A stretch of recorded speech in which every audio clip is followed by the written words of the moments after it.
All right, Mom, it's my 60th birthday, July 11th. What happened 60 years ago? You were born.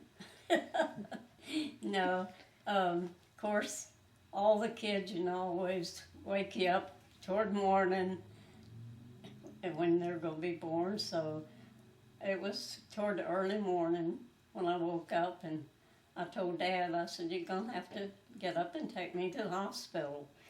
So he's climbing out of bed, getting dressed, and goes down. Well, I'll go down to the car, and you can come on, which was about a half a block away. Oh, So I went down there and had a flat tire to begin with. So then, I had to get out. I went back up to the house, and he fixed the tire and put it on, come back up there and said, well, let's go. So we went to the hospital, and we got there about 45 minutes before you were born. Oh my. And I stayed at the hospital then 2 days, and our neighbor across the road came over and stayed with the kids that morning when he took me to the hospital, because Betty was just 6 then when you were born. So she wasn't old enough to stay with the rest of them. And so then Ms. Riley came down every day and stayed with the kids while Dad went to work until I come home 2 days later, dive right into work. back to work. And then you were a little weakly. Of course. Well, you were. And I took you to the doctor, I think a week after I brought you home, and he said I should take you to see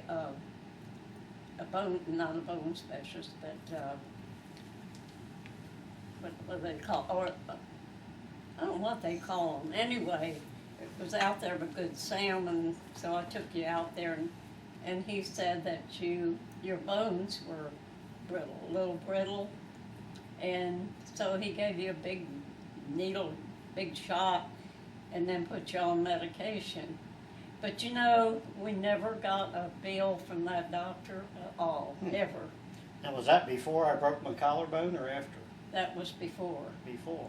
And so then... So his shot didn't do much good. Well, you were about 3 months old when you rolled off the bed and hit. I had the baby buggy parked right by the bed, and he hit right on his top of his shoulder on the baby buggy. Yeah. So I took you up to Dr. Khan's right up in the corner there, and he laid you up on this table to examine your shoulder, and all of a sudden you flipped over, and he said, my heavens, he's fast. I was weak, but I was fast. You're strong. He's getting ready to throw that ball right there. I guess so. So anyway, that was when you were born. And how did I get my name? Larry, well, we talked about names, and finally Dad didn't say anything, and all of a sudden he said, he's going to be named Larry after me. And I thought, oh, well, so he never had anything to do with naming any of them. I'd say, what do you want, what name do you want? It doesn't matter to me, doesn't matter to me. But then he said, no, we're going to name him Larry, so that stuck. So that's the story. That was the way you were named. So Betty, did she get her name from Grandma Knopp or Grandpa Knopp? No, I named Betty because of this elderly woman that I lived with when I worked at the bank in Louisville. Her name was Elizabeth, and so I loved that old woman, so I named Betty after her. And then how did Laura get her name? Laura, Granddaddy gave her that name. They had a girl that died named Laura. Yeah, they had a little girl named Laura and Lucy Mabel. Mm-hmm. There were 2 little girls they had. One was 2 and one was 3, and they both died. They had diphtheria and died. And so he wanted to name Betty Lucy Mabel, and I said, no, I don't like that name. But then when Laura was born, he said, she's going to be named Laura. I know that she's going to be Laura, so we called her Laura. And then Faye, how'd she get her name? I named Faye after a girl I didn't like, She'll have to hear Phrase. that. Yeah. but she knows that. She already knows. I love the name Anna Faye, and this girl that I knew, and we both dated the same boy, and so I didn't like her, No wonder. but I liked her name, so I named Faye after her. All right, then Danny. Oh, Danny, I don't know where we got Danny's name from, but I always liked Must have been written on the stove when you opened up the oven to warm him up. I always liked Daniel. I like the name of Daniel. Daniel's And nice. so we named him Daniel, and he was a teeny tiny little thing, just barely 4 pounds. And I had him at home because it was so cold that morning, and it was snow about 4 or 5 feet deep. And the doctor come to the house and delivered him, and he said, I would have him sent to the hospital because he's so tiny, but he said, just keep him wrapped up. He said, turn the oven door on, and just leave it on low, and lay him on the door of the oven and keep him warm. He said, keep him warm for about 4 or 5 days, and he'll do fine. And he did. Danny was a real healthy little thing. He was tiny as he could be, but he was sturdy. And then how did Paula get her name? Because I've never heard the stories about Paula. Paula got her name from Uncle Paul. Uncle Paul named Senna with her Her godparents. godparents. No wonder So she always went to visit them. 'Cause they always come to visit us, and they were good to the kids, and they always brought them gifts and things, and so I named her Paula after Uncle Paul. And then Peggy was the troublemaker.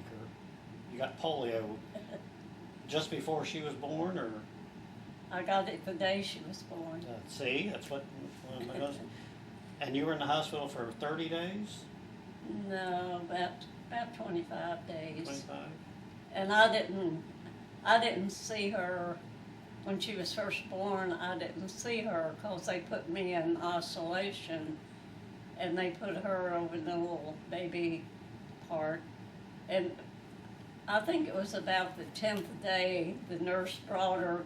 There was a little window to the door in my room, because every time the doctors and nurses come in, they had all this stuff on like astronauts, and they'd come in, and everything they did, all my linens and everything I ate off, went in this great big sterilizer thing in my room. So one day the nurse brought Peggy to the window, stood on the outside, and held her little face up to the window. And they'd always tell me about how well she was doing, and they were taking good care of her. So I didn't really hold her until I brought her home, the day I brought her home. I'm sure they spoiled her. Oh, Just- I'm sure. Since most babies don't stay in the hospital that long. No. That are healthy. But they couldn't send her home. There was nobody at home because then, what's the lady across the street, Nellie, she'd come over every day and stay with the kids while Dad worked. Faye said she fixed mushroom soup all the time too. Cream of mushroom soup or something. That's what Faye said. That was the black lady that after I went home, Oh, she come and she always gave me these hot baths in the tub, and because my leg wouldn't work, my right leg didn't work, it didn't move, and so she would do that. They put some kind of stuff in the water, and I had to sit in that. So she'd come every day to feed the kids and just do general things around the house. But they always said she fixed mushroom soup every day for lunch. that's what Faye said. She said, and I told her, you got to be quiet. My dad's sleeping. We can't wake him up because he And works second Susie, we shift. left Susie out. She Oh yeah. I was gonna. All I right. was waiting for her to Yeah. get done. I remembered Susie. I always liked the name of Susan, and I picked her name out because I really liked she just looked like a Susan to me, Mm-hmm. and she was Susie she was a good baby though, except at night. She kept me up every night for 9 months. She had colic, and she would just scream and cry and draw her legs up and just, she screamed bloody murder. So I would sit in a rocking chair at night downstairs, and as long as I'd hold her real tight and rock, she would be quiet. Until morning comes, she'd go to sleep, and she'd sleep all day long. All mixed up, huh? She had her days and nights mixed up. And then how did you name Philip?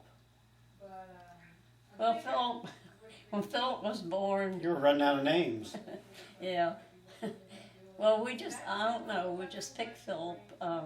And I didn't want another double name for any of them, so I just named him Philip.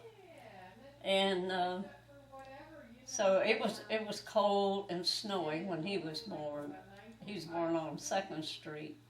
And I never will forget, we brought him home, and Peggy said, I don't want to look at him. I don't want him. She didn't like it because I said, why don't you like him? She said, because I wanted to be the baby. She had some competition then. I said, well, you're still the baby girl. So that kind of satisfied her a little bit. But she didn't like Philip for a long time. Probably still doesn't.